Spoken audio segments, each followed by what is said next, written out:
we're going to learn about heart failure. Now, there's two different types of heart failures, but before we get into that, we are going to go over the pathophysiology of the heart.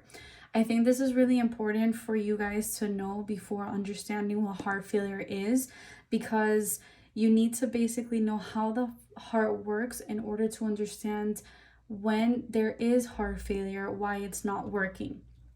So first and foremost, we need to know about our circulation. So we know that the blood going into the heart is going to be deoxygenated, and the blood that's going to go out of the heart is going to be oxygenated. Now we have different ways that the blood goes into the heart. So we have our inferior vena cava, which comes from the lower part of our body, and then we have our superior vena cava, which is from the upper part of our body. Now these two ways go directly to the right atrium. Our heart has two atriums and two ventricles. So the blood goes into the right atrium, then it goes through to the right ventricle, and then from the right ventricle we're gonna go into the lungs. So remember, the heart and the lungs play partnership here with oxygenating your blood. So once it goes to the right ventricle, it's gonna go to the lungs. So this is gonna go to the left lung, to the right lung. Once the blood goes into the lungs, it's gonna oxygenate the blood, and then it's gonna go back into the heart through the left ventricle. Now, make sure that when you guys are going over pathophysiology, you don't get confused with your veins and arteries, because your veins and arteries for your lungs are different. So you know how your veins are the ones with non-oxygenated blood. When it comes to the lungs, it's the opposite. So your pulmonary artery is the one with the non-oxygenated blood, and your pulmonary vein is the one that's coming back to the heart with oxygenated blood. It's kind of weird because we're used to having the veins carrying the unoxygenated blood, but with the lungs it's turned around. So don't get confused with that when you're taking a quiz on the pathophysiology. Now, once the lungs oxygenate the blood and the blood comes back into the heart, then we have the blood going into the left atrium. From the left atrium, we're going to the left ventricle. Now remember, with the heart, anatomically, the left side of the heart has more workload than the right side. Okay, it's just how it is. So usually the left side, you're gonna see that it's a little bit bigger than the right side. Once the blood gets here to the left ventricle, then it will go into your aorta, your coronary arteries, etc., and then it'll go to the blood, to the body. Okay, so just remember the cycle, how it goes, in order to understand heart failure. Now we're gonna go into left-sided heart failure, which is the left side. Usually you don't get right-sided heart failure if you don't have left-sided heart failure. But again, there are ways to get right-sided heart failure when you don't have left-sided heart failure. But then again, let's talk about the left side of the heart. So the left side of the heart is the one that pumps blood to the coronary arteries to feed the heart itself, and also to the peripheral part of the body, which is to feed your other organs and your whole entire body itself. Now, when the heart starts to fail and there's not enough blood circulating out of the heart, that means that the body is not getting oxygenated blood or energy. Because remember that the oxygenated blood has energy and nutrients for your whole entire body. So if it's not working properly, then the body is going to be lacking energy and oxygen. Now, there's different reasons why someone could go into heart failure. Hypertension is one of the reasons that a person could end up with left-sided heart failure, eventually coronary artery disease, because if these entryways to feed your heart are full of plaque or a clot, then what happens is that there's decreased blood going into those arteries and it's not feeding the heart. So the heart is going to have less oxygen and nutrients to work for, to be contracting and working to pump out the blood to your body. Another reason that you could get heart failure is diabetes mellitus or drug abuse. But all in all of these end up causing the same thing. The left ventricle is going to start working harder than it's supposed to, and eventually it's going to get tired. So if this ventricle gets tired, doesn't pump the way it's supposed to, what happens is that the blood starts to back up. So instead of going forward, not enough is going to go forward, causing decreased circulation to the body and to the coronary arteries and backflow towards the circulation. Therefore, that backflow is going to go back into the left atrium and back into the lungs. So when you have blood flow going back to the lungs, this is going to cause pulmonary hypertension. Why? Because there's going to be pulling of blood into your lungs where it's supposed to be going forward, but unfortunately the heart is not working properly, so it's backing up. Now, obviously the lungs and the body is going to go crazy because there's pooling of blood in the lungs. So what it's going to do to remove that excess blood is have a leakage, and it's going to leak. That extra fluid and blood is going to leak into the lungs and cause pulmonary edema. This is when you're going to assess your patient and you're going to see that the patient has crackles. Other signs and symptoms of left-sided heart failure is shortness of breath. Why? Because there is, instead of space to bring in the air that you're breathing in, you have fluid. So that fluid is taking up the spot where when we breathe in, oxygen and air comes in. So it's going to be less space for air, causing shortness of breath. Another sign and symptom is orthopnea. Orthopnea is when you have shortness of breath when you're laying flat. This is because obviously when you're laying flat, all the fluid goes down inside your lungs, and it's going to replace, of course, again, the part where oxygen is supposed to be and air is supposed to be. It's taking that space, causing shortness of breath. Another sign and symptom that a lot of these patients complain about is fatigue. Why? Because like I said, there's going to be less circulation going to the upper body, which is your coronary arteries, and also the lower part of the body.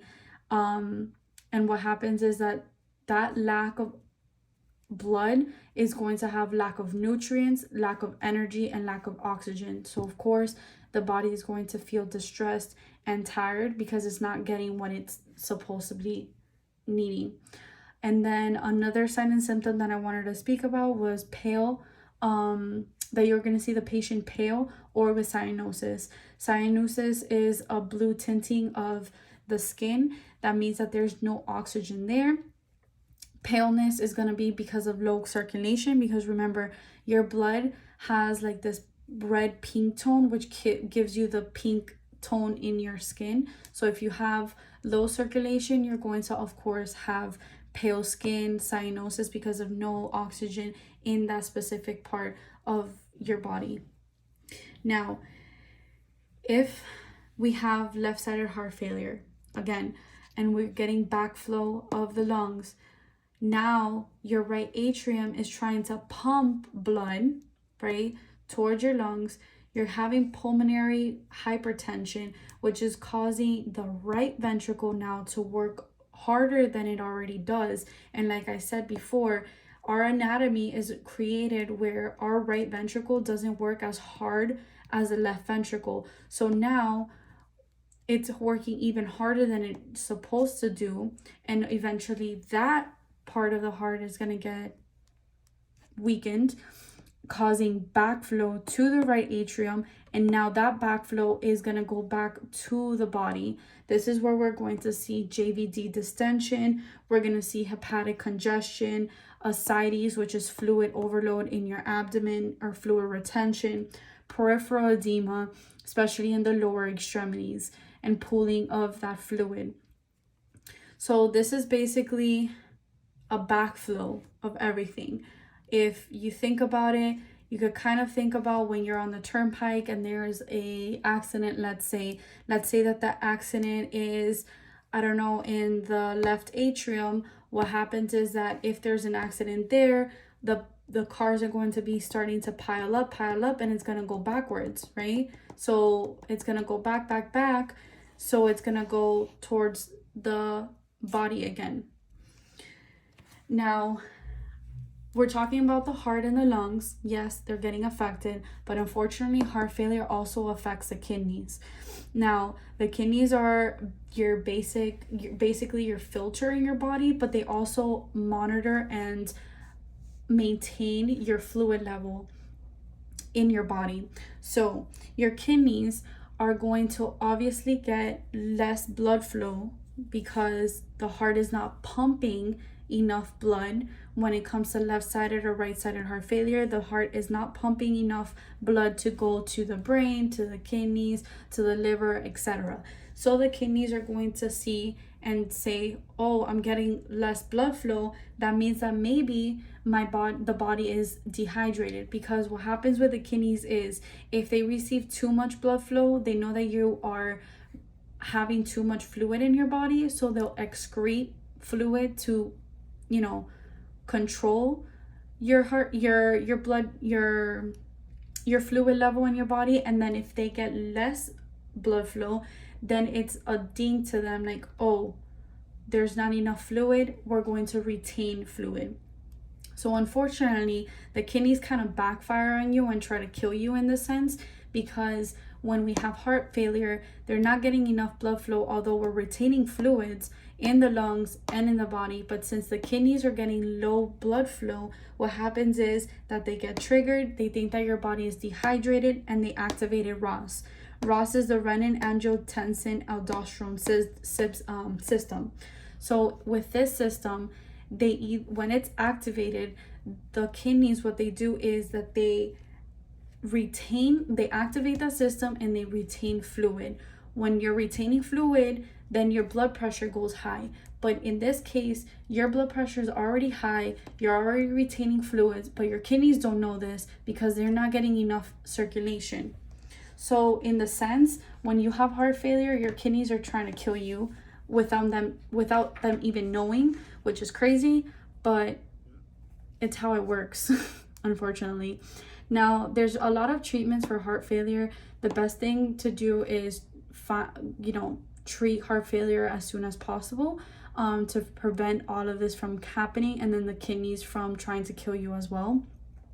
So there's a few medications that we could give a patient apart from lifestyle changes, which are ACE inhibitors. Like I said, the kidneys are going to activate the ROS system. So what ACE inhibitors do is that they stop the ACE enzyme, which activates ROS, which lowers the blood pressure and vasodilates the body. So like that, the blood pressure doesn't go up, it decreases your blood pressure, and then the heart is not being exerted as much as when there's high blood pressure. We also give diuretics, for example, furosemide, which is one of the most common medications that patients with CHF have. What this does is that it basically helps the body eliminate fluid, especially excess fluid.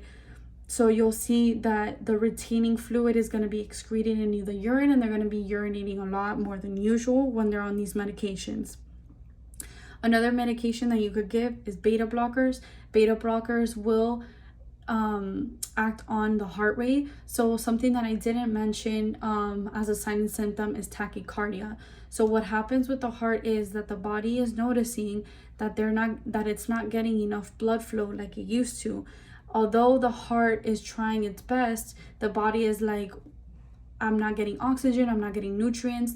So what happens is that the heart starts to pump even faster, trying to pump more blood. But what happens is that when you have tachycardia, you're not allowing your heart to fill up enough with blood. So eventually what is happening is that yeah, the heart is pumping faster, but either way the amount of blood that's circulating out is going to be minimal because you're not letting the heart fill up. So you're exerting the heart even more apart from how much it's exerting itself with the failure.